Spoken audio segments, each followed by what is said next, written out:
How's it going, everybody? Welcome back. This is the Underground Leadership Movement, and this is going to be a very special episode. I'm very excited about it, and personally, couldn't come at a better time for me. I'm going to need to hear a lot of what these guys have to say, but without anything further, I feel like I've almost assembled the fire service version of the Avengers here today. But with me, I've got Mr. Mark VonAppen, Mr. Jarrod Sergi, and Mr. Marc Aloan. So how are all of y'all doing today? Outstanding.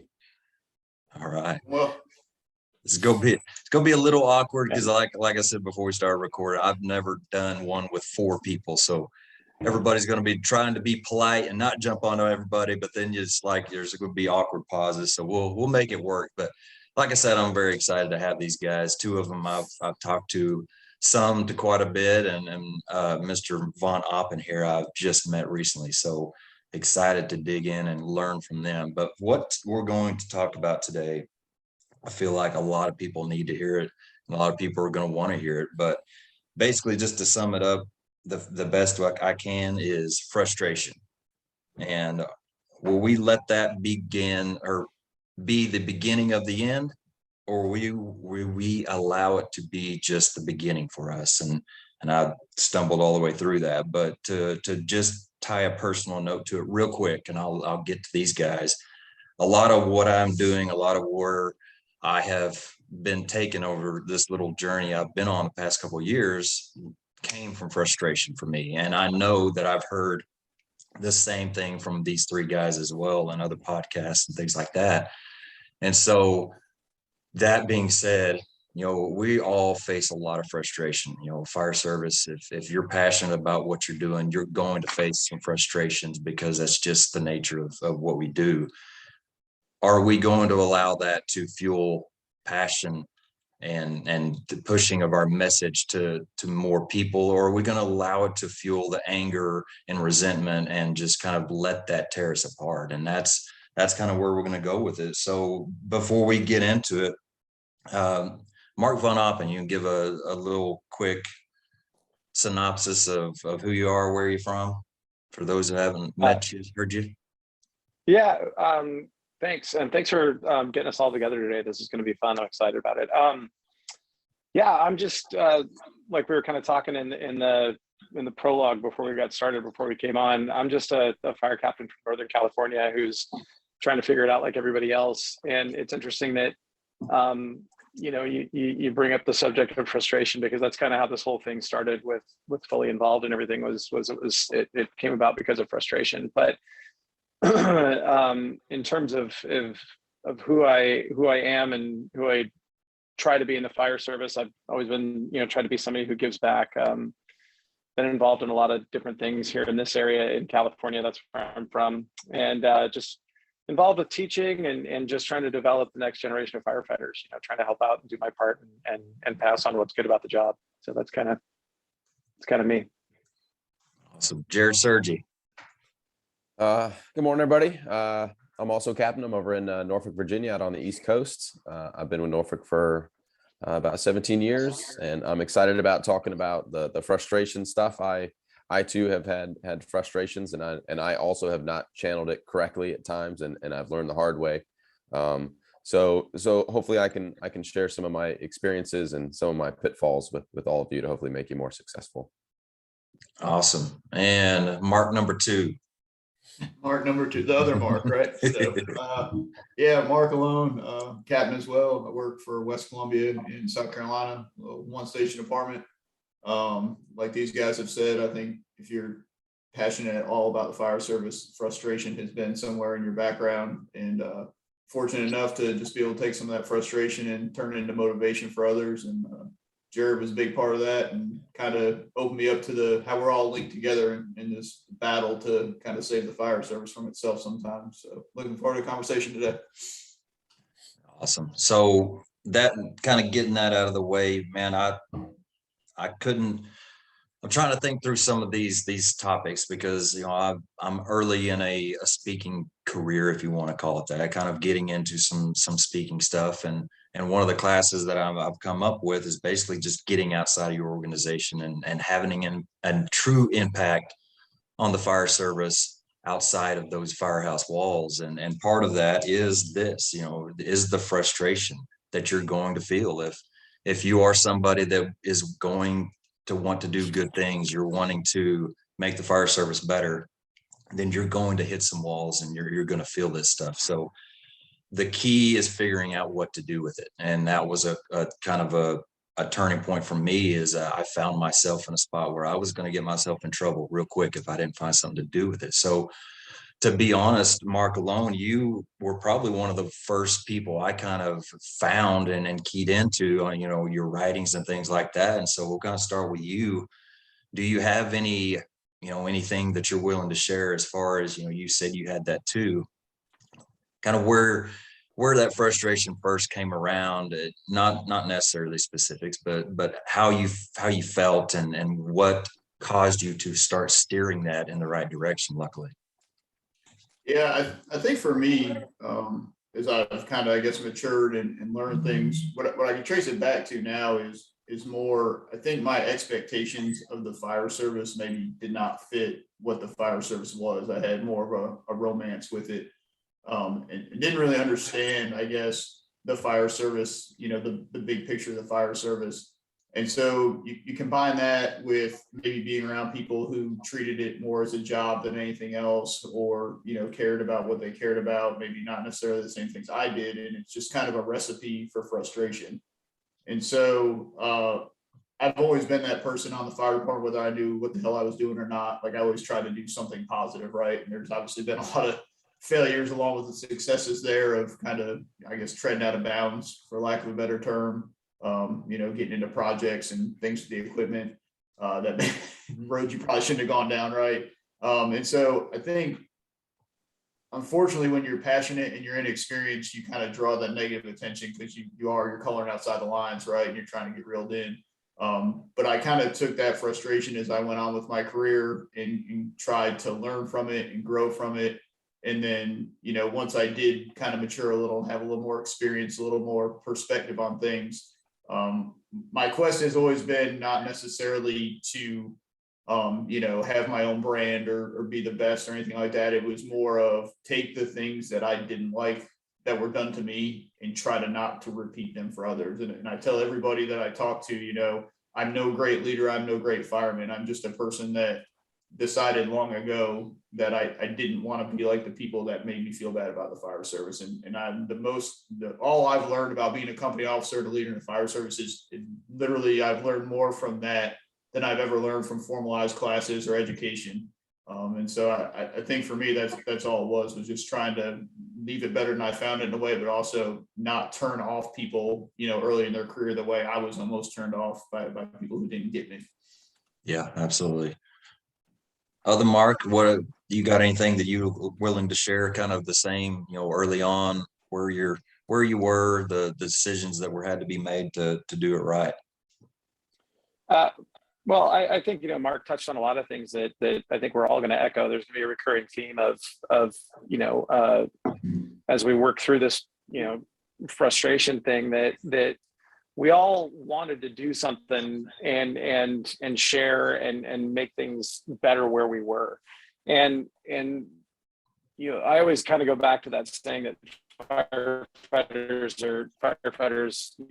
hate two things: change and the way that things are.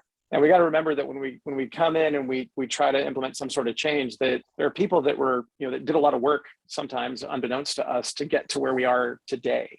And then sometimes when we're young and we're excited and we go out and we learn things, we think that that's the only way to do things. And we come in and we say, hey, everything we're doing right now is crap. I did that.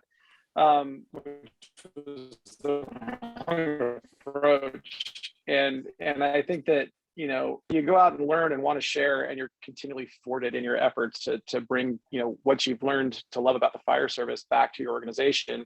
As a new person, that's when you can get pretty frustrated, and that's where you got to find a way to channel that energy in the right direction. I had a number of years ago, I was sitting in a room with a bunch of people that I absolutely did not belong in the room with, and one of them was Alan Brunacini, And I was just listening to him talk, and another guy in the room, and I can't remember his name, said a big revelation for him in letting go of it. It's funny because I think the conversation, like part of the conversation, went down the road of frustration, and part of, you know, what was a big eye opener to me, the big revelation was, one of the firefighters in the room said, I was able to let go of a lot of negativity and a lot of anger when I figured out that the world didn't need me to fix it, you know, and you know, if we find a way to channel our message in the right direction to affect the greatest number of people,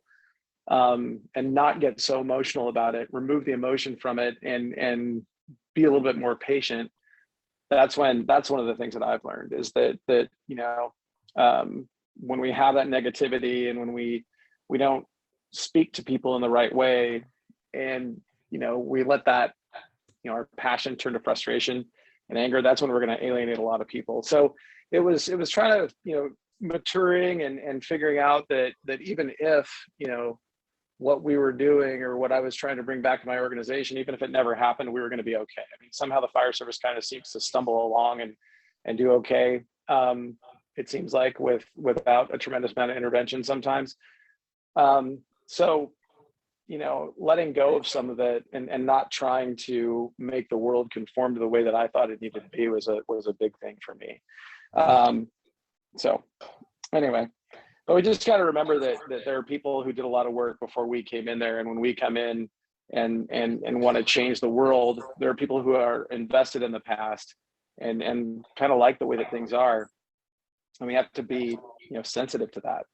And find a way to say, okay, what we did was good for the time or whatever it is, and this is what's current and new, and this is going to make your life easier. So yeah. Jarrod, you have anything you can share?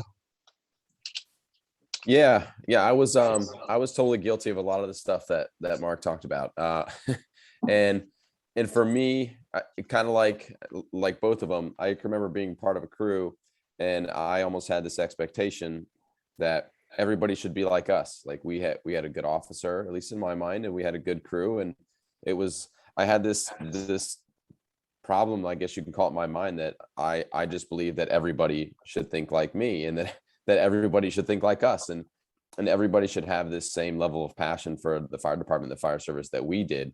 And that if they didn't, then something was wrong with them, you know, and I, instead of being the guy that would go out of my way to try to help them, it was just more of a, well, like, you don't even belong here. Why are you even taking up time in a position in our fire department and in the fire service? So it was just a totally, you know, skewed way of seeing things, and just it just didn't work out well for me. And like Mark talked about with the change stuff, I was that person. Like, I can remember working on projects or something, and you know, just like I am now, like 10, 15, 20 years ago, people did those same things that I did, and they were trying to benefit the department.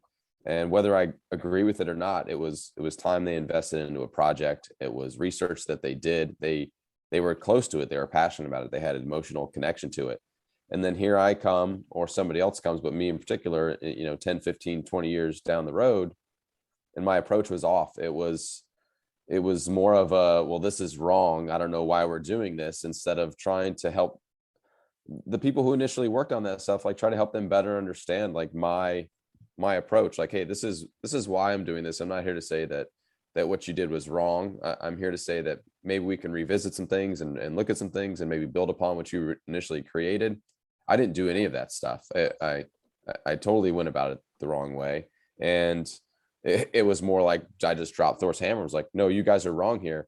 And it didn't help me. It, like, if anything, it hurt me, because those people are like, well, I'm not going to help Jarrod out. Like, he's asking me for support, but yet he's totally going about this the wrong way. I've basically walked up to them and told them that everything that they've been doing for the last 10, 15, 20 years is wrong. And I have a better way. So, you know, even if you think that might be true, it's all in the approach. You know, I can remember somebody coming up and telling me that, like, Jarrod, like, you have good things here, and these people that you're working on things with have good ideas, but you're screwing it up with your approach and your total attitude about it. And that was a hard lesson for me to learn. And I try to remember that now. And, you know, in 10, 15, 20 years, that could be me, you know, the older guy, and I have a younger firefighter or an officer coming up and saying, I want to change something that I worked on, you know, and I have to be mindful enough to know that, like, it's nothing personal, you know. Hopefully they're just coming in to try to improve the department, and I need to be careful about how emotionally attached I get to it, and let them, you know, let that dog hunt, let them, empower them to change it. Because I'm sure it will be better than what I did, you know, in 10, 15, 20 years. Yeah, absolutely. I think, you know, kind of one of the echoing themes of all three of you guys is, and it's funny, you know, I've thought about this several times, is I've been in cycles of my career, and I'm sure, you know, probably all of you could say the same thing. I've been the kind of checked out guy. I've been the person that has been so worn out from my home life that when I went to work, I didn't have much to give. I was there basically a body in the seat, and you know, I didn't enjoy those times. But now that I'm kind of on the other side of that, and you know, I am passionate about this stuff, and I do want to get better and train and things, I've never had more fun than I am right now. And I think that's a message that needs to be shared as well, because we can make this job so much even better than it already is if we just invest in it, just like anything else. But another part of that is, it's interesting that when you are that checked out person, it's just, you know, it is what it is. Nothing is, you know, I don't know, the water's just kind of settled. But now that I'm passionate, now that I want to do more and learn and grow, all of this frustration is like overwhelming, because I want to do better and I want to be a part of something better. And I think back to those days when it's like nobody cared about it. It's like nothing bothered us. But now that you're wanting to do better, it's almost like a kind of a compounding effect. The more you want to do, the harder it is to kind of overcome when you can't, or when you're hitting those obstacles. And so kind of one of the things that I wouldn't be here without it, and I know you guys are heavily involved in it as well, is getting outside, networking, and gaining a support system, and, you know, these outside conferences or classes and things like that. So, you know, any one of you just kind of talk about what that has been a part of your story, if anybody has anything want to share about that. Yeah, I'll jump in, because what you're talking about kind of saved me in a lot of ways in my career, to where, you know, that was kind of, you know, what righted the ship for me was going out. The high rise operations conference, I think, was the first training I ever went to outside of like state fire academy type stuff. Like I had no idea that was even out there. I didn't know it was a thing. I knew what FDIC was. I knew what, you know, Firehouse Expo was, but I thought those were things that chiefs went to, or, you know, the company officers, that there was no way that a guy with 5 or 6 years on could ever go participate in that stuff. So I think it's very validating in a lot of ways to go out and talk to other people and do things.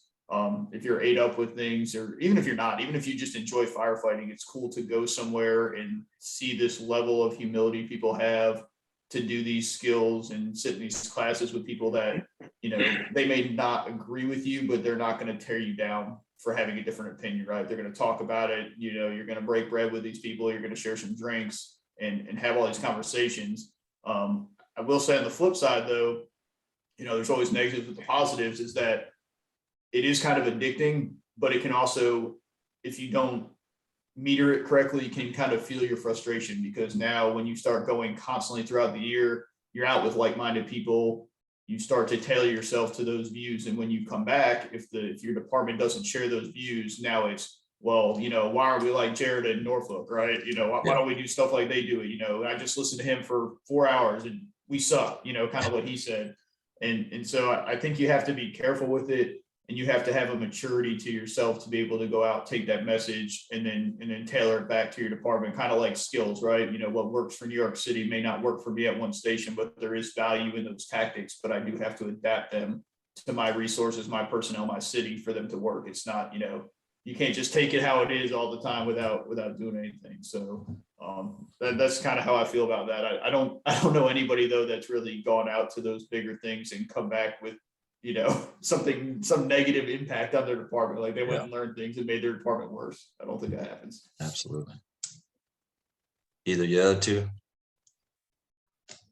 Yeah. Jarrod, do you want to go or I can go? Yeah, man. I was just gonna say, again, I've been there. You go to these conferences. It doesn't matter what type of training. You come back and you have these ideas. I come back. I got a page full of notes, and it's like, hey, Chief, you got a couple minutes? The first thing you have to do is just be realistic, and I'm not saying to give up on stuff. I'm not saying to just draw line items through everything you were going to bring back. I'm not saying that at all. But just, your departments, the people that are in charge of your departments, the people that work with you.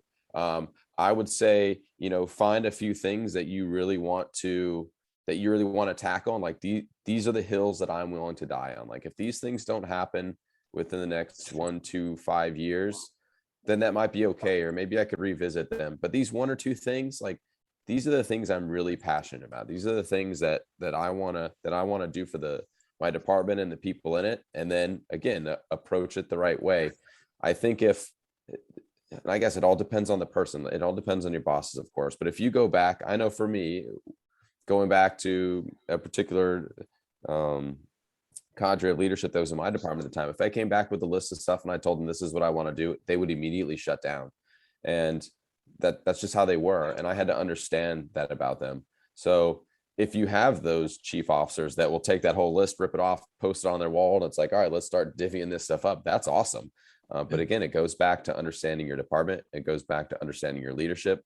Maybe just grab 1 or 2 things and then you might have to play the long game on some of those. Sometimes you might have to wait people out.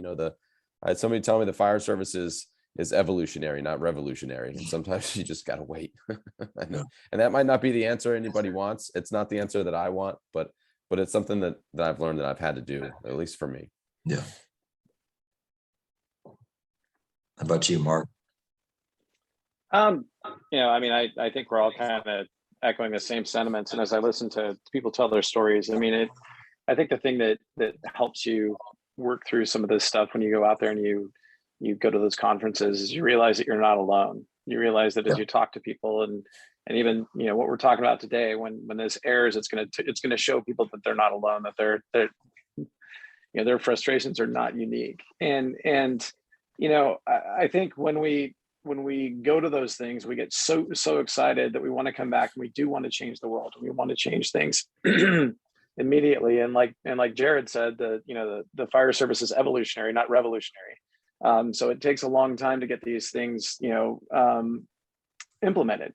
And one of the things that I've come to realize is, our job, the further that we go along, is to, recognize that there are people that bring value to the organization that we may not see, and they're, like I keep saying, and we've all said, there are people that did a lot of work to get us to where we are today, to get us the good reputation that the fire service has. So, we have to recognize people for that stuff. And then again, just, just find whatever you're passionate about. And if you don't achieve success, like if you run into brick walls, our job as we go further along in our career is to support those people that may come along after, our voice ran out on a certain issue. And then they've got the traction and they've got the microphone and people are listening to them. And if we're in a position of leadership or influence, help those people move that idea along and not just fold our arms in frustration and say, hey kid, I wasn't successful doing that 20 years ago. We couldn't get those things implemented. So, up yours, good luck. Our job is to help move the ball forward and help people in ways that maybe we didn't receive, that help, back in the day. Yeah, that's a pretty cool idea. As you're saying that, I just have a kind of an image in my head of, you got relay races, but if you kind of picture it on just a straight line, you're trying to get to a goal. Maybe you can't get there, but you got that baton as far as you can. And the best thing you can do now is hand it to somebody else that's got some momentum, that's got some talent, that's got the mission and passion to take it even further. And that's an awesome thought. Now, I guess just kind of you verbalizing it in that way, putting it in that picture, it kind of really makes that pop to me. So I like that visual for sure. Well, it kind of goes back. It kind of goes back to the whole notion that the world doesn't need you to fix it. Yeah. It doesn't begin and end with you. It's a team sport. And, you know, when we get tired, and you talked about it, you know, a little bit ago, where your career has those ebbs and flows, where you're redlining it for, you know, a couple of years or something like that. And then something changes with you and you got to dial it back a little bit. It doesn't mean that any of that knowledge or any of that passion went away. That's still in there, and you're still going to perform at a high level, but you may not be the person that's as actively involved in everything as you once were. And we need to understand and give credit for people, you know, for things that go on in their lives and things that happen, because the longer we go, you know, as we work our way through our career, things absolutely change. I mean, you know, we may get married, we may have kids, you buy a home, and you know, when you're first trying to get into the fire service is your everything. But as your life starts to expand and more people come into the picture beyond just your brothers and sisters at the firehouse, and you start, you know, spawning children, it's kind of an important thing to pay attention to them. And so there's going to be that natural, you know, those ebbs and flows where, you know, maybe, you know, as you go further in your career, you may not seem as excited about it, and you may not, but, you know, it's still there. And, you know, it's funny too. I always like it when older crews, looking back on it now, when older crews would show up to a drill or something like that, you're like, oh, those guys are checked out and they don't, you know, what are they going to do? And they would come out and they would just, you know, when I was in training, we thought we set up some sort of complicated drill. The old guys would make it look like it was child's play, and they wouldn't even be moving very fast, but they have the best time of the day if we were keeping track of, you know, company standards and how long, you know, it took for them to do stuff. And it's like, you just go, and that's why I keep saying that there are people that have done things before us, and we have to give credit for the value that they bring to the organization and the history that they had in the organization. And sometimes we have to sit down and talk to them and say, hey, what's up? And then you really realize that, hey, they were the same passionate person that you are now, and they ran into enough brick walls that they started to slow down a little bit. You know, they got too many concussions and they had to kind of, you know, chill out. So, you know, I would just encourage people to sit, you know, some of the best conversations I had and some of the best things that I learned in the fire service were when, you know, people were getting ready to retire, and they would come through my station, and we would just sit and talk for hours and hours and hours. And I learned about how to treat people, and I learned about how to work through frustration, and I learned about, you know, leadership and a lot of things, you know, that I didn't even realize were happening. So it was kind of cool. Yeah, I think kind of what you just described right there to me is the key from having frustration. So that's where we're at. Having that frustration, either it going in a good direction or bad direction. And what that key is from what you're saying, and something big to me, is humility. You know, do you have the humility to take that frustration and say, okay, there are some legitimate things with this that I can do something with, but there are also some things that I'm just kind of, you know, I probably should let go a little bit. I'm being a little bit too much on. And so coupling that humility with the frustration, I think, is going to really steer us in a good direction. I think, Jarrod, you kind of hit on a few things kind of in that area earlier. Is that kind of what you were touching on a little bit? Yes, I had zero humility with some of the stuff that I was working on when I was younger, if I'm being totally honest. I just didn't. And again, it was, I had the frustration like a lot of people. It was stemmed from probably a lot of the same things that you and the people watching have. I wasn't able to channel it the right way until I had a couple people like knock me on the head, like, look, idiot, like you're going about this the wrong way. Like, we want you to be successful, and we'll help you get there, but you gotta change your path a little bit. And, you know, one thing that I had, one of my mentors told me is to assume positive intent in people. And like, if I bring something to the table to my chiefs, my officers, like, don't just assume that they're going to squash it just for the sake of, because that's just what they want to do. Like, they just go to work and try to make your lives miserable every day, that they're not up there doing that. Now, are there anomalies that jump in those ranks? I'm sure there are. I'm not a naive person either, but assume positive intent in people. And I think that will that will help with your humility. I think that will help with your approach, and it'll help with you not just going in there assuming, oh, well, let me just go bring this to them. I know they're gonna destroy it anyway. But if you choose the right approach and you assume that positive intent, it'll be beneficial. Because if you don't, that frustration spills over to other things, like little things, like conversations with other chiefs that maybe not even be involved, conversations with other people. It may spill over into a tone of an email. Like it's funny how that frustration could just totally eat at us. And it's like, it just spills over into other little things that we do.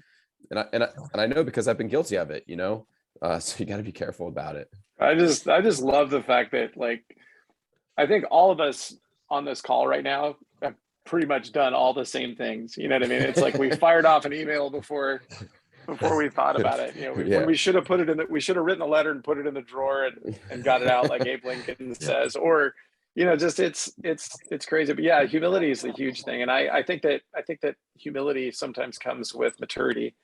I think when we're young and fired up and everything, and we've got, we're just, ate up for the fire service. I think that humility and humility sometimes takes a backseat to bravado and being right, and, doing the right thing and being right or different. And I think that sometimes we're so concerned with being right that we sometimes don't do right, and we don't treat people right. And I know that I was guilty of that. I know that I was guilty of probably saying some things to some people and acting a fool some ways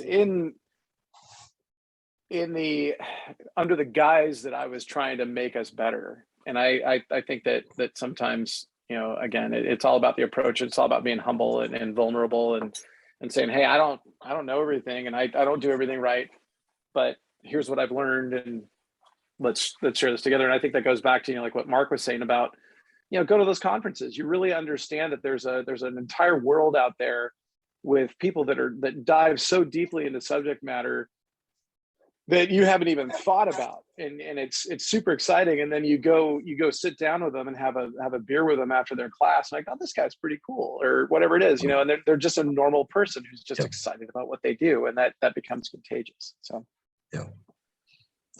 Aloan, you got anything to add to that? Yeah, I think the humility to me, I think, changes too throughout your career, right? So when you're younger, humility is understanding that there are other ways and things and people out there, right?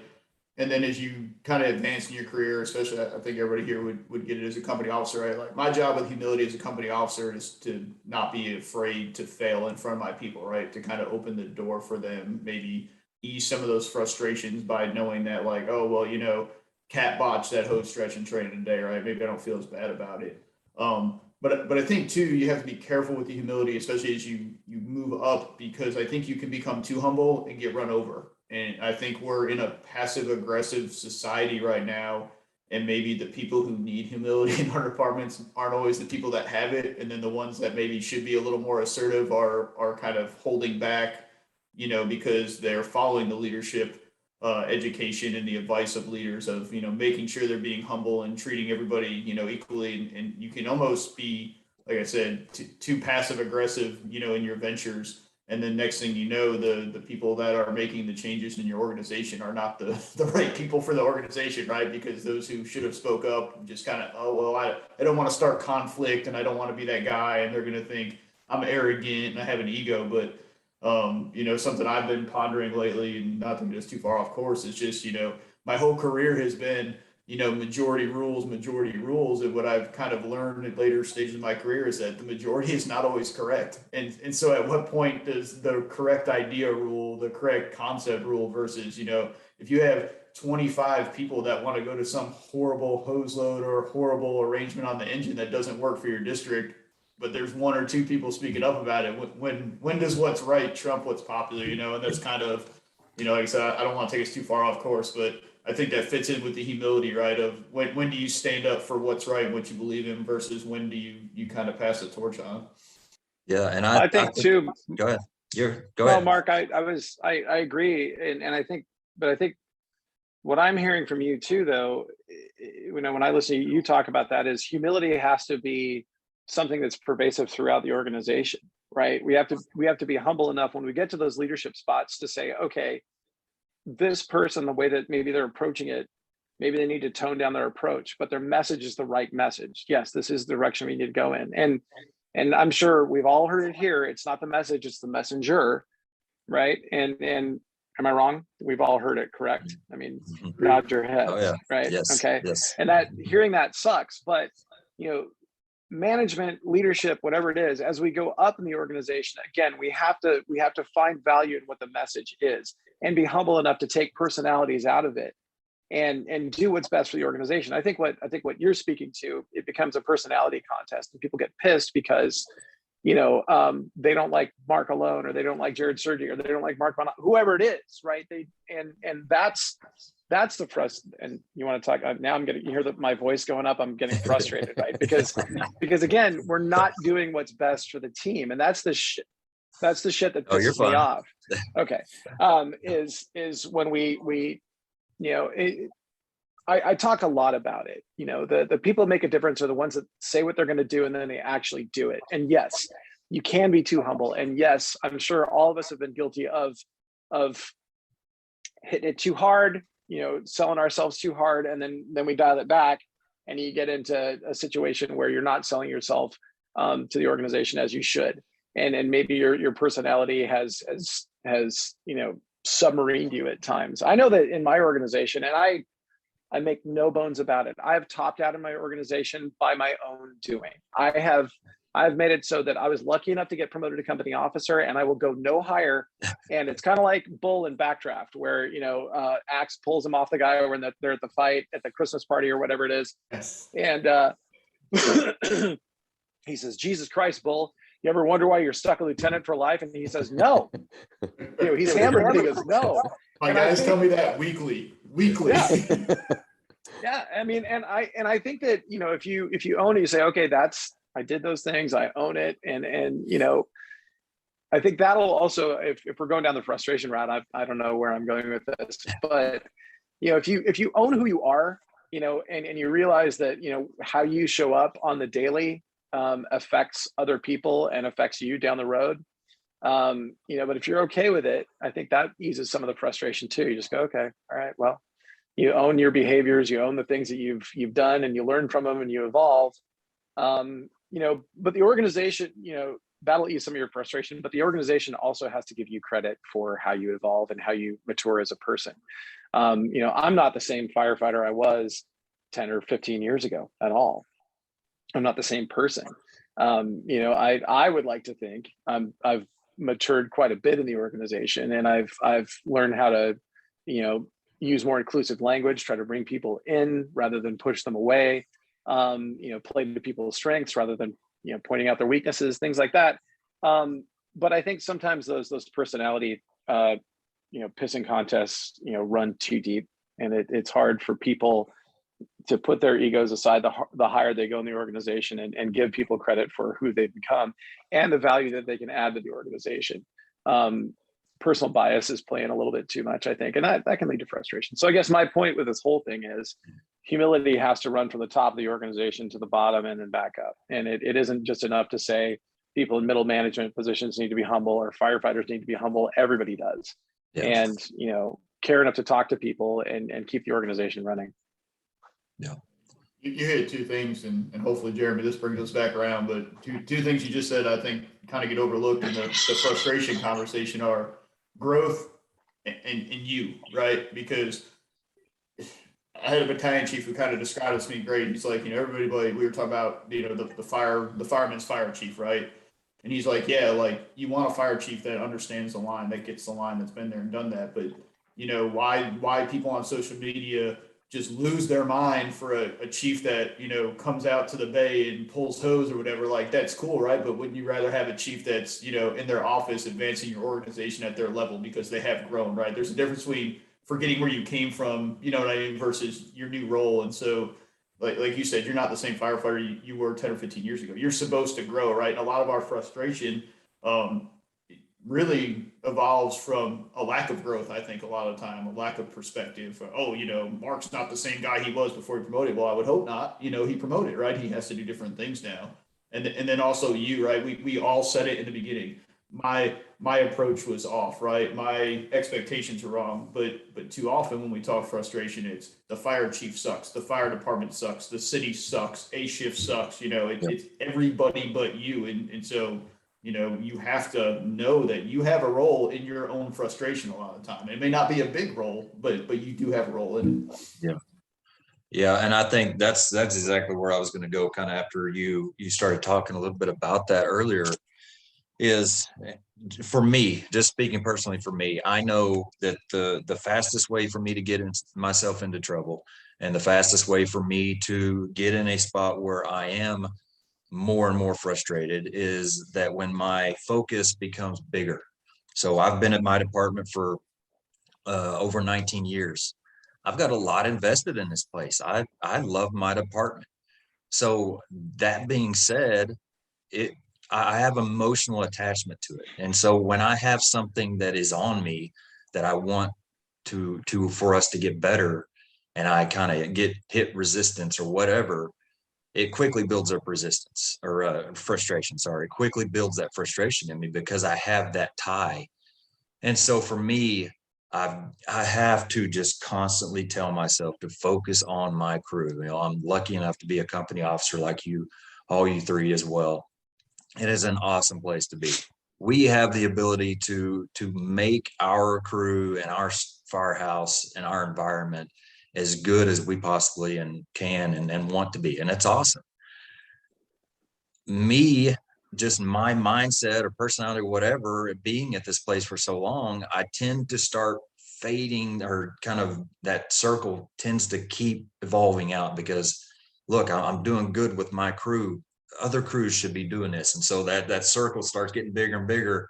And then I start, getting that resistance and getting that frustration. I got to kind of bring it right back down into where I need to be. Jarrod, do you ever feel anything kind of like that or deal with that? Oh, absolutely. There's things that I see beyond the walls of my firehouse that make me want to beat my head against the wall. There's things that I wish I could reach out and have immediate control over. And a lot of times I have none. So like you, I go through these things. I rationalize in my mind, like, how can I fix it? What's my approach? What can I do? Like, here we go again. Like, what do I do with this frustration? And as an officer, I have to realize, like, one, I'm there to set an example. And then two, like, I have to consciously like knock myself back and say, look, like, I just need to focus here. Like, if I focus on my station, like, maybe there's spillover into other places. Like, the way I view it is, whatever frustrations that I have, I can, and maybe I'm a bit of a dreamer, but, maybe I can shape culture in my firehouse, and I can shape and influence future officers, and I can shape and influence future decision makers, and all these people that have ideas are going to move the organization forward. Like, I shift my focus there, and that's where I try to harness it. And usually that rights my ship. Like, usually it just takes me a day or two. When I focus on my crew, I focus on my station, I focus on the things that we need to do. I focus on our priorities.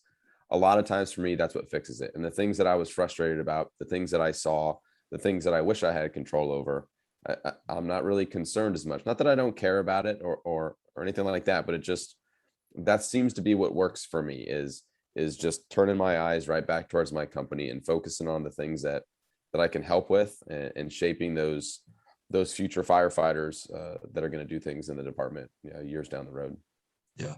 And that is another kind of another bullet right here I was going to bring up here in a little bit, but what you said ties into exactly what the two Marks were saying earlier. That another thing that I kind of have to constantly tell myself is, do I have any control over this? And that's a big kind of fork in the road for me. That frustration is there. Okay, so do we have control over that? If the answer is no, then why do we allow that to take anything from us, take any energy, take any, emotion, take any kind of, positivity? We shouldn't allow that, because we have no control over it. If we do, okay, then let's start veering that way and start to put some of that emotion, some of that drive, and see what we can do about it. But that's a huge question for me that I constantly have to tell myself over and over again, do I have control over any of this? Because I find myself telling myself most of the time, no. I mean, most of the things I get frustrated with, I don't have any control over. I cannot fix either way. And so I just have to work myself into being okay with it and focusing on the things I can control. And that's, man, that is a constant struggle for me. Does anybody else kind of fight that constantly? Oh yeah. I mean, I think that again, we keep, it's a recurring theme of fighting frustration is, you know, we want to change things right now. And I think that, you know, realizing that the position that you're in, you're influencing the future leaders in your department. You're showing people the right way. And I had to be, you know, again, like all of us, I was pissed because I wanted sweeping organizational change right now. And one of my good friends, a guy that I worked at AMR with, I was his EMT partner. He was the medic. We worked in San Jose on one of the busiest rigs in the county. He's now our training battalion chief. When we were both firefighters on the truck, on the ladder company, and like, you know, trying to push and I was getting super frustrated. I articulated it, you know, like we said earlier, I said, you know, we're trying to do all these things and we suck, you know, all that stuff. And we didn't suck, you know, we were actually okay. But he actually, and he's a hard charger, and he's a guy that, you know, I mean, he's a heart attack man, where he just pushes himself too hard. And, you know, he probably would benefit from listening to us talk right now. You know, he said, hey man, take a look around, look at what we're doing, and look how far we've come in the last 10 years. And you have to pause periodically and take a look around and say, okay, we've moved the needle. You know, if it is, you know, you start with your house and you try to do the right thing in your house, and then you try to grow that circle. And then, you know, it's like, you know, throwing a pebble in a pond, that ripple effect goes out, and you never know how far those things are going to reach. And, you know, if you don't give yourself credit for moving the needle and give yourself credit for the small wins that you do get, that's when the frustration really starts to creep in. And that's when you really start to get pissed off, because if you don't give yourself credit for those small wins, the influence that you are making, the differences you are, you know, making, you know, you're always losing. And like I said, if you don't give yourself credit for the small wins you get, you're always losing. And that's I think sometimes how we as type A personalities feel in the fire service, is that, you know, we want to change it. We want to change it immediately. And then that doesn't happen. Again, the fire service is evolutionary, not revolutionary. Thank you, Jarrod. I'm going to steal that forever. Steal it. But steal you it. know, it's but it's true. And I think that, you know, in order to combat that, we have to remind each other that, you know, we are moving the needle, and we have made positive strides, and we are honoring the past and looking to the future and all that stuff. And you know, don't beat yourself up too much. And one of the things that a book that I read that was life-changing is Buddhism for Beginners. A lot of the stuff that we're talking about, like humility and things like that, is really contained within this book. And you know, I'm not a Buddhist or anything, but I do like looking at different ways of thinking. And you know, Buddhism is very interesting to me. And it's, you know, one of the concepts in Buddhism is the concept, I'm going to totally paraphrase, is the concept of impermanence. And it's the fact that everything is in a constant state of decay, and we want everything to be perfect. And just to make an analogy, you know, if you know, we think that, you know, buying a car or whatever it is going to make us happy, and if we make enough money and we buy this car, then that's going to make our lives better. And then, you know, you drive that car to the mall, and then some asshole opens his door and puts a door ding right in the middle of your door, and then you're like, you know, all you focus on is that door ding, and then and you know, your life and your car's ruined and all that stuff. So we just have to accept things for how they are, and again, you know, kind of dial it back and just, you know, I'm not saying it's okay to suck or anything like that, but just realize that not everybody shares our same mindset. Not everybody sees things the way that we do. And, you know, it's never going to be perfect, but it kind of is what it is. And if we're making slow, steady progress, that's still progress, you know? So anyway, check it out though. Buddhism for Yeah, Beginners. check that Super out. interesting book. Aloan, you got anything? Yeah, I think the other thing with this too is, the things we get frustrated about often aren't worthy. Like how many of these things that we really sit and bitch about all day, every day have any operational impact whatsoever? And so when you start going down that road, you allow that to bleed over to that side of the house. But, I'll give you an example, and I'll throw myself on the bus here, right? Like I will 100% get in the weeds, pissed off over like a uniform change, right? I will be just, it's not traditional. It doesn't match up. Blah, blah, blah. I want this. I want that. We should be able to do that. Whatever. It doesn't matter. It really doesn't matter. But how many of us can go down that path? But how far down do we go knowing that the guy in the back of the rig is not proficient at insert skill here, right? But we're not upset about that. We're not frustrated about that. We're just like, oh, well, he's kind of not, there. So whatever. But damn, if we had long sleeve shirts instead of short sleeves, this place would be the best fire department on the planet. And so a lot of times it's not even what's frustrating, it's what's annoying, right? And those are the easy things. And you hear it all the time. The worst thing we do is sit in the fire station because that's where we spend all our time griping. When we're out, we're doing things together, having fun. We don't gripe it, and I'm guilty. It's real easy to get comfortable in the firehouse, especially now. Like we're having like our week and a half of winter down here in the South, so like it's real easy to say, oh, it's 45 degrees outside. We may freeze if we leave the bay, so let's turn on the heaters and bitch about the department all day, right? It's too easy.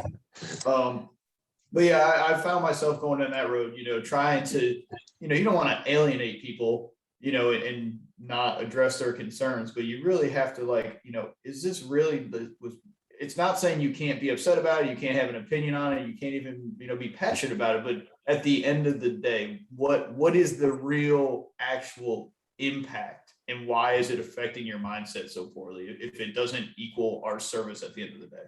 Yeah. And I actually, and it's interesting because I'm, like I said earlier, I'm dealing with a lot of stuff right now that is exactly what we're talking about. I'm trying to fight the urge to be irritated because I don't need to be irritated about some things. And I literally just this morning kind of thinking about this conversation coming, kind of something that came across my head is, there's two motivating areas for me, at least right now, for that frustration. And, is it something I'm getting frustrated about because I have a drive to do something to make a difference or do better in a certain area? And maybe that is frustrating because of something, or is it just something that I'm not agreeing with or that I don't understand? That's two completely different paths. And kind of like I went on earlier as far as can I control it or not control it? It's kind of the same, but not really, because that one path, that's some frustration I can use to fuel my passion and use to fuel the spreading of whatever message I have. Or it's a frustration that I can use to absolutely just burn me from the inside up because of exactly what you talked about, Mark. We're not allowed to wear certain baseball caps, or we're this or that. You can go all day long, and we all know that, and that's one thing that I try my best for our station is try to purge that negativity as best you can. I would say it is impossible to completely eliminate it. It's just I'm pretty confident in saying that, but try to do the best you can with keeping it out to a very, very minimum, because man, that will eat up everything. But just kind of realizing where it's coming from. Where is that frustration you're feeling coming from? Is it something that we can do something with? Is it something that Jarrod mentioned earlier, finding the areas that you're passionate about? I think that's another key. If you have areas, just one or two that you really love, that you find yourself good or knowledgeable at, those are the things you really need to dig in and start sharing that stuff. And if that is kind of where your frustration is focused, then start using that for good. And I think once we figure out where those frustrations lie, the stuff that that we can't control, the stuff that's negative, all that, we need to throw it away and start focusing on that good stuff and really dig in on where we can take it and who we can help with it. Well, we do need to focus on the good stuff for sure. And if I can jump in on the uniform triviality thing, I think we would all. No, I'm not trying to downplay it. I'm not trying to minimize it. It's a legitimate frustration, and I think that in leadership, you have to be able to give ground on some issues, and issues like that are things that are easy things to give ground on. I mean, when you really look at it, it's like, how much would it improve morale within the stations if you could wear a station hat, let's say, or a station sweatshirt or something like that, where you've got maybe just the unit identifier on the front of your hat or something like that.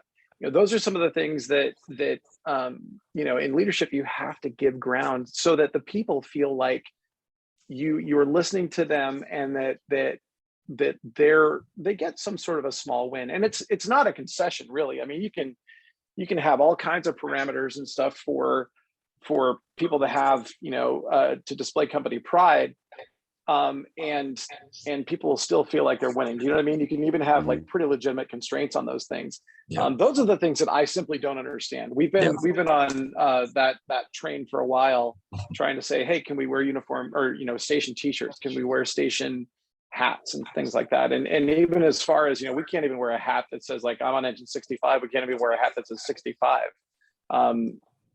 Because they just don't feel it's appropriate. But if you think about like how much people like that, and it may make them more interested in wearing their uniform, pride and ownership, if they could. Right. And so I think that that leads to frustration when people above us and people that are riding around on rigs, taking care of people, think about that. You have to give ground on some issues that maybe you don't necessarily totally agree with, but it's something that somebody else is excited about, so that they feel heard and they feel like they're getting something that they want. I mean, because leadership and all this stuff is just, it's a total give and take. It's a two-way street, and we have to be able to, like I said, be humble enough to give some ground on things and realize that it doesn't begin and end with us.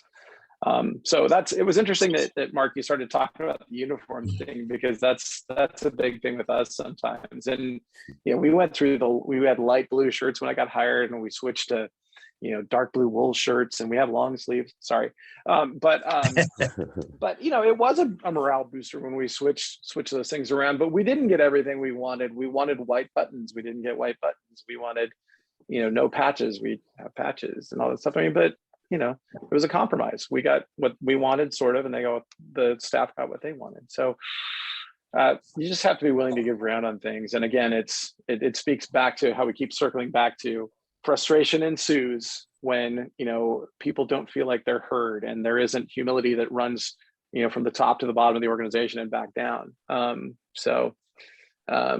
We have internal customers as well that want to be heard. And when those people don't feel like they're heard, the internal customer service is a real thing. Oh yeah. And when we don't feel like we're heard, we're going to get pissed off, and firefighters will act out in funny ways sometimes. So it works both ways too, right? It's the same thing at the top, right? Why are you frustrated about this? As the chief of the department, why are you frustrated? Your guys want a company hat, right? And I opened everything with the disclosure. I've never been a fire chief, so I won't speak to that. But one that I have come to know and lean on for advice is Dave LeBlanc, right? And he has, to me, the best philosophy I've ever heard as a fire chief, right? Is it financially responsible? Is it safe? And is it ethical? And if all those three things are true, why do I care as the fire chief, right? Why exactly. am I that far in the weeds? And I wish, I'm not trying to knock fire chiefs that don't take that approach, but for somebody that's never been there, that makes so much sense to me at the company level of where you get that compromise, right? Like, okay, if you guys want to come in here wearing some kind of off the wall tie-dye uniform shirts, like we got to draw a line somewhere, right? Like that's, I'm sure you could make a case for it. I could make a case against it, but if you want to throw a unit patch on your job shirt, how is that negative? Like what does that doesn't do anything to the customer. And like you said, if it gives me a little bit of morale in the station, we pay consultants thousands of dollars to figure out what's wrong with our organizations. And a lot of times it's something simple like the guys want to wear a damn hat. If that will get them happy and energized at work, let them wear the hat. Well, and I love Dave LeBlanc too. And I think that, he probably had that philosophy long before the book came out. But if you've read the book, It's Your Ship, that's basically that philosophy. Have you read that book? Yeah, Oh, and yeah. it's a great, Mhm. Yeah, it's Great It's awesome. on my list. yeah. That's awesome. Yeah, I mean, and that's basically what, it's David Abershoff, right? I think, but Yeah. whoever the author. Yeah, something like the Ashbrough or Yeah, Abershoff. but Yeah. he basically met with his people and said, how can I support you? And here's and I want to, and I'm going to empower you to make decisions based upon those exact things that you said from Chief LeBlanc. Where it's is it financially responsible? Is it going to kill anybody? Is it ethical, moral, all that stuff? If it fits within those parameters, you don't need to even talk to me. It doesn't need to be run through the bridge. It doesn't need to be run through the captain. You can just make those decisions. If it might, then we need to talk about it. So, he turned morale on that ship around and in pretty short order. And so it's interesting. I mean, all that stuff's out there. It's just that, again, it gets back to having a philosophy that's people centric, and you really adhere to those values, of supporting your people. And if you do those things, the frustration level within your organization is going to go down. Where it rises is when we say one thing and we do another, and that's what a lot of us are guilty of in every organization. Hypocrisy. Yeah. Jarrod, anything to add where we're at? No, I've seen the only thing is I've seen the benefit of those little things. And even recently, and our fire chief has kind of that same philosophy. Like, this is kind of a no-brainer. Patches on the job shirts. It doesn't cost a dime. In fact, it's a win for the department. We started recently putting the patches on our trucks, like every station in our department has a patch. And so when they spec out a new rig, that patch goes on the side, each side of the vehicle. So those little things matter. And, take somebody that's frustrated, like we all have been in a firehouse, and put a patch on the side of the rig. It's amazing how those little things it might not eliminate it, but it certainly helps with the root of some of their frustration, because like Mark said, it goes back to like, is this fire chief people centered? Like, fundamentally they have to care about people, and if they aren't listening to them, then it's not going to work. Yeah, for sure. I try to avoid some of these conversations just because you don't want this to be kind of a negative topic, but it needs to be brought up because I've thought the exact same thing. VonAppen is, this doesn't cost hardly anything. It's a win. It's an easy win to turn things around, especially if you're at a place, an organization, a crew, whatever, that needs a win. If you're kind of at a down time, if you got some morale issues, those are the times you need to be looking for something. And if there's something at your fingertips that's an easy win, man, I don't get it either. And so that's kind of those things. And it's funny that Mark brought it up, and then it just kind of went across that we talked about earlier, the networking, and you got to kind of watch yourself of kind of just dogpiling and the fueling everybody's fire. But at the same time, it does give me a little bit of hope and a little bit of just kind of, it helps me to deal with things, because I know I'm not the only one dealing with this stuff. My department is not the only department that fights these stupid little fights, and that you feel like nobody is listening, and on and on and on. And that is very helpful to me to kind of keep me going, because it tells me that, okay, other people are fighting it, other people have fought it, other people are making it through. And so that's kind of continued to help me through some of those things, I would say. And the network thing too, the thing I remember when I first started going to conferences, if you think your department sucks, go to a conference. Yes. Somebody's department there sucks. Yeah. with the caveat is somebody has to be on the bottom. So when you're sitting there and your department is worse than everybody else's, and you're just twiddling your thumbs like, please don't ask me, But everybody's department sucks. I promise you, everybody's. Yeah.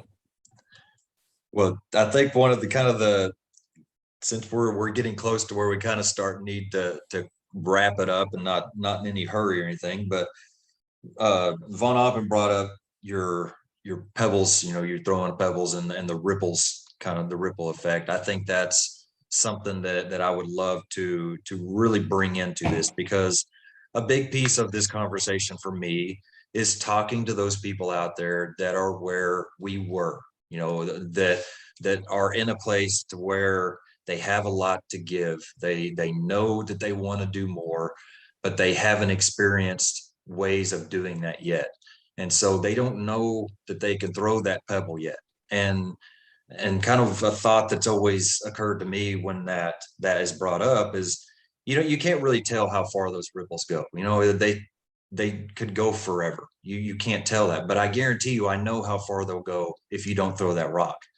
There won't be any ripples.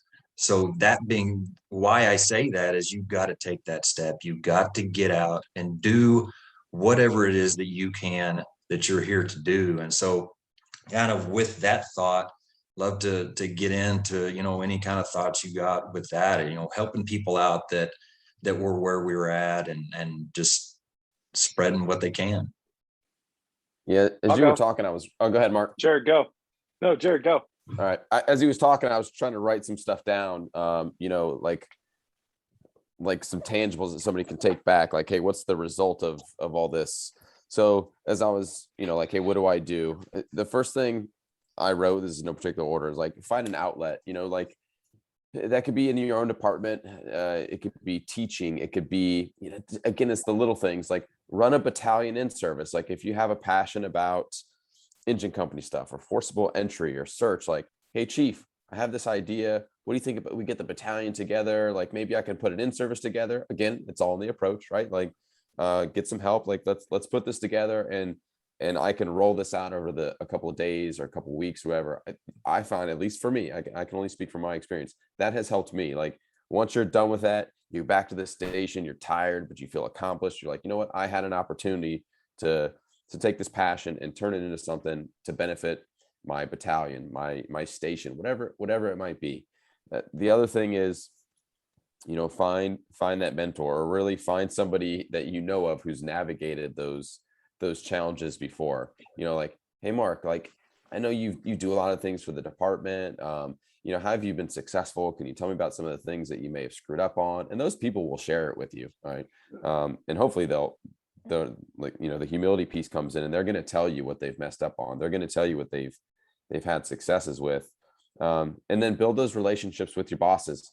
The approach and running those little in services will help, I think. And I found in my experience that going back to that control thing, with me just trying to focus on my station and my crew and doing things the right way, I think I'm a half glass full guy, but people see that.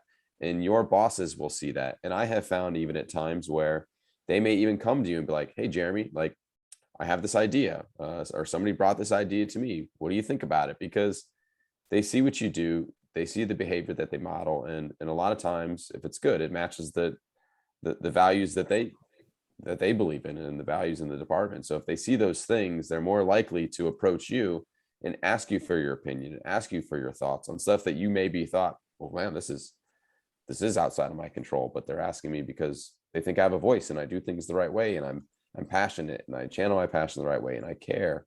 So those things, find that outlet, be able to bleed that passion into something positive instead of letting it spill over into something negative.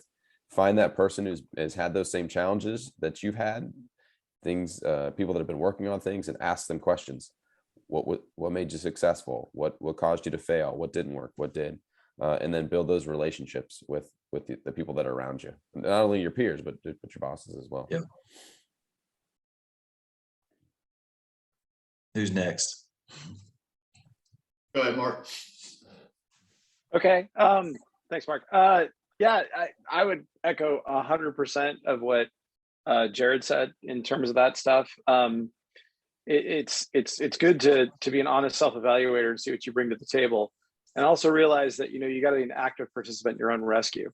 If you're not self-reflective and you're not willing to change, you're not willing to evolve, and you keep, the definition of insanity is doing the same thing over and over and over again the same way, expecting different results. So all of those things that Jarrod said, come up with a plan and all that stuff. And, but for me, the biggest thing is don't quit. The fire service needs people that push and that kick and that scream. And you're going to go through a lot of fits and starts as you do these things, but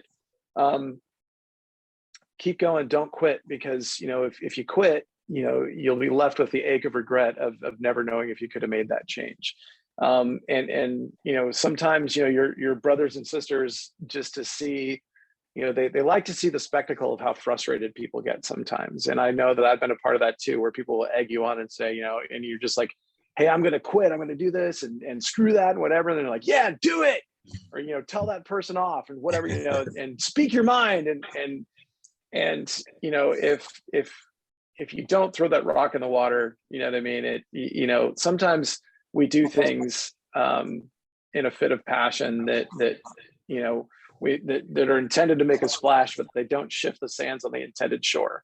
Make sure that your message is true, make sure that it's people-centered, make sure that it's all those things that we talked about. Is it responsible? Is it ethical? Is it moral? All those things. And if you're doing right by your people, the splash that you make is going to shift the sands in the right direction.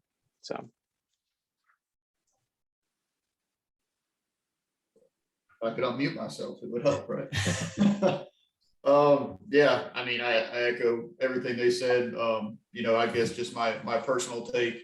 One, have some thick skin if you're trying to make change, right? I would say that my Achilles heel of change is that, like most people, I want people to like me. I want people to agree with me. I want them to be on board. And the fact remains that the diversity of the fire service, it reminds me of when I went to basic training, right? Like I had no idea how many different walks of life, different opinions, different experiences people would have. So to expect all those people to just unanimously agree on everything is, it's a farce. It's not going to happen. And again, I go back to what I said earlier, right? It's not even that you need the majority every time. It's kind of like Jarrod said, build those relationships, who's influential, that kind of thing. But understand you're going to get some crossfire for it. It comes with the territory. And, if you really look at some of the movers and shakers in society, not the fire service, right? Like they were not liked for the things they did. The great leaders weren't great leaders at the time. They're great leaders later by people who, didn't have to fight them every step of the way to get where they were. So one of my favorite quotes is that, you're going to set the table for somebody else to eat a lot of the time. That's a hard pill to swallow, is that you may not experience a lot of things you're fighting for today, and people get discouraged and they stop because of that. But that's, if you're really in it for the right reason, that's not why you're doing it. On that same note, titrate to effect, right? Different people need different levels of pushing. You can't approach the guy that's going to retire next week the same way you would the guy that got on last week. It's a different effect for them. I think a big thing I failed at early in my career, and to this day I continue to do it. Maybe not as much, but make sure your changes are at your level. I think Jarrod touched on it earlier, right? It's really easy to come in as a guy with 2 or 3 years on and tell the fire chief everything he's doing wrong, right? You're not even there. You're not even close to being there. And yet here you are, going in there and showing them a new budget in the policy book, when what you should be worried about is, how you pull your hose and how you get your mask on, and, how fast you get to the rig. So, improve yourself at your level before you start trying to chip off, on those other things. Remember, a win is a win. Too many people want credit. I think Mark said this earlier, right? When you're trying to influence people, and, sometimes that idea comes back around later and it's not yours anymore. It's somebody else's because somebody likes you and not me. But if you really want the change to happen, let the change happen. Don't get pissed because, oh, well, a year ago I said that, we should put the hook in the cab and you assholes didn't want it. Well, who cares? It's there now. Shut your mouth and go with it, right? Stop, interrupting your own progress. And then the last thing I'll add is keep notes. I literally have a folder on my thumb drive that says failed attempts, and things tend to come back around later on. Maybe it's not the right administration, the right company officer. Maybe it's just not the right time in your department. But you can have really good, amazing ideas that don't take hold just because the timing's off, but people just kind of throw them in the trash and they move on. So save those things. One of the things I've had advice, as you move up, is that a lot of people fail when they start getting at the company officer chief level because they wait their whole career to put these changes in effect that they wanted to do when they were on, the tailboard, and it's not relevant anymore. The fire service has progressed. So, keep those ideas, but also be mindful of, whether it's still relevant or not when you get there. Yeah. I think one of the biggest things out of that I would like to make sure to echo as well is, you brought up the thick skin. Anybody that's going to stand up and speak out for something, if it's something that it doesn't matter if it's truly needed, if it's out of purest of heart, it doesn't matter what it is, anybody that stands up against something or speaks out for something, you're going to become a target. And so you need to be ready for that, and I like to say you be ready to embrace that target. That's just part of the journey. And it's a part that I kind of had to get used to, on a much smaller scale than you guys, but it doesn't take long, even somebody that's just kind of speaking up in their own organization, of having people within that organization. But the further you go out, social media or speaking or teaching, whatever, you're going to have a lot of that. And so be ready for it. And it's not a bad thing. Don't take it as, okay, maybe I need to do something different. No, it's just going to happen. We have to be prepared for that. And we have to, like VonAppen said, we have to keep going. Don't quit. If you truly believe in what you're doing and your message, I like to always lean back to, am I doing the right thing? Am I doing it in the right way? Am I doing it for the right reason? If those answers are all three yes, then I don't have any other questions. I'm going to do what I feel is right. And so that's kind of something else I wanted to add to that. Do any of y'all have any kind of closing thoughts or anything else you want to add? I got one thing, Yeah, if I can, because I got to get off. yeah, But at the very beginning, you said,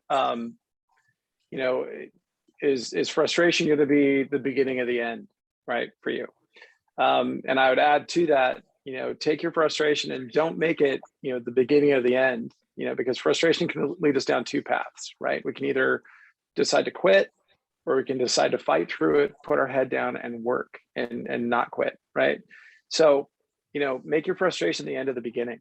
It starts with frustration, and take that frustration, take that energy and turn it into something else, and turn it into something good. Find like-minded people, go out there, take classes, adjust your message, but do not quit, keep going. So that's all I got. I got to run though. So thank you guys very much. Thanks, Mark. I learned a lot. I learned a lot today. And I actually stole a couple of notes. I got some good quotes that I'm gonna use going forward. The evolutionary versus revolutionary, and set the table for somebody else. I think that's good stuff. So thank you guys very much for having me be a part of this, but I got to run. All right. See you, Mark. No problem. Hey, Mark. We'll see you. Safe. Thank you. But Jarrod or Mark, you got anything to close out with? I can't think of anything, brother. I got two things for you, Jeremy. Yeah, go. With the frustration, it kind of touches on what I just said about, a win to win. A lot of what I see right now with people that are frustrated is they get so used to being rebellious that becomes their thing, right? And all these things with we're rogues and, all that stuff, like that's great. But it's a turnoff too, right? In a lot of ways for your message. So you have to recognize when progress is being made, and you got to learn. I don't want to say dial it back. That sounds wrong, right? But you can't just always be pissed off, right? Like if things are starting to improve, you can't just keep finding things to stay in that pissed off, rebellious attitude, right? It's good to be rebellious when it's necessary, but when the tides start to change, you got to kind of start helping guide that ship forward and change your attitude a little bit. Otherwise, you're just going to make other people frustrated, right? It's a perpetual cycle, and some people get off on that, right? That's their thing. It's always being pissed off. Yeah. And then finally, I think the most difficult part overall with frustration is that negativity is so much more contagious than positivity. And people say all the time, positivity breeds positivity, right? It does, but the time frame for it is so off, right? You could go literally walk in the fire station that's functioning great this morning and plant one negativity seed. By the morning, by the afternoon, everybody would be pissed off and disenfranchised. But if you go out there and set the example and do things right and make good changes, they're not going to come back to center as fast as they got away, right? So I think, understanding that and being realistic about your goals. And I think Mark had said a good thing, and I try to remind the guys all the time, right? Well, let's talk about 10 years ago in this fire department. What was going on? Oh, man, blah, blah, blah, blah, blah. Okay, well, I guess it's really not that bad today, is it, right? Do we have, room to grow still? Absolutely, but you got to kind of look back. It took that long to get to where we are. Why would you think that all these other things going on are going to be fixed tomorrow? So just be realistic about it and understand that. Yeah, absolutely. And I'm glad you brought that up, because that's a place that I always want to be at, and it's a great place to kind of close it out on is, yeah, we're talking about frustration. We're talking about being upset and, some negative stuff, you can associate with negativity, but we're doing it in a way that we can turn it into positive. So yeah, it's a negative connotation type conversation, but I hope that everybody listening, and I for sure, I know that I got a lot out of it. I hope they take out of this that even though we are frustrated, even though that is a negative thing, we have so many positives that we can pull from that if we just do it, if we just do the work to get the best out of those situations, even if it's something that's not the best, if it's not what we want, whatever, we can pull great things out of that, and it can take us to places that we only dreamed of going if we just kind of listen to what our passions are telling us and follow that and just take the step to spread your message. So yeah, I appreciate that, staying positive and making the most out of it. So that's awesome. Anything further? No, man, I appreciate having me on. Yeah, that's It's awesome. been fun. I've enjoyed it. Yeah, I've honestly been looking forward to this for a long time. I knew that it was going to be a good conversation. Like I said earlier, I needed to hear this right now, just specifically for me. So it was great. Really appreciate your time. And before I get off, I didn't have time for Mark to say anything about kind of how to reach him, but just looking social media, I know what he'd say is his Instagram is Fully Involved Official, and you can find him on Facebook at just the Fully Involved page. So that's the way you can find Mark VonAppen. Both of you guys, any place where people can find you or reach out to you, or anything else you want to pitch before we go? Same spots. Facebook's easy. You get a trial by fire, you can go to that page, or just my personal Jarrod Sergi. You can reach out to me on there. And then I have an Instagram page. I wish I could remember the handle, but I think it's TBF and then _ Jarrod Sergi. But if you search my name, it should pop up there. But that's the easiest way to get a hold of me. Yeah, mine's the Fire Inside page on Facebook. I try Instagram. I still don't think I understand it right after all these years, but I try real hard. I've tried to get away from using my personal page for stuff like this, just because it's kind of overwhelming, and I'm trying to make that more for family and stuff. So please don't get offended if you send me a friend request or something and I'm not answering. Just stick to the Fire Inside page on Facebook. I have a website. I'm trying to get some new T-shirts and stuff up before the holidays. So if you like Kool-Aid guys and stuff like that, check it out. It goes to a good cause, 20% to the nenext rung from everything I sell. So my shameless pitch going into holidays to sell a couple stickers and stuff. So. Awesome. That's good stuff, man. I want to encourage anybody out there listening. I hope that there are a lot of people out there that are kind of where we were, just starting out, just kind of getting into figuring out there's a lot more out there than just me sitting at my station. I can make a difference outside of my walls. And so anybody that's in that area, or anybody that just kind of have lost some fire and want to get back into it, reach out to these pages. There's so many good fire pages out there, and on Facebook and Instagram, and these three are really some of the most important for me, in my journey, the three that I've really gotten the most out of. And so it's out there. You just got to kind of get out and look and find it. Get out to these conferences, get out and start networking and meet these people and let them help you on your journey, because there's so many people out there that want to help and make the fire service better. So thank you very much. I appreciate your time and your friendship, and looking forward to the next one. And until then, everybody stay humble and do work. Thank you.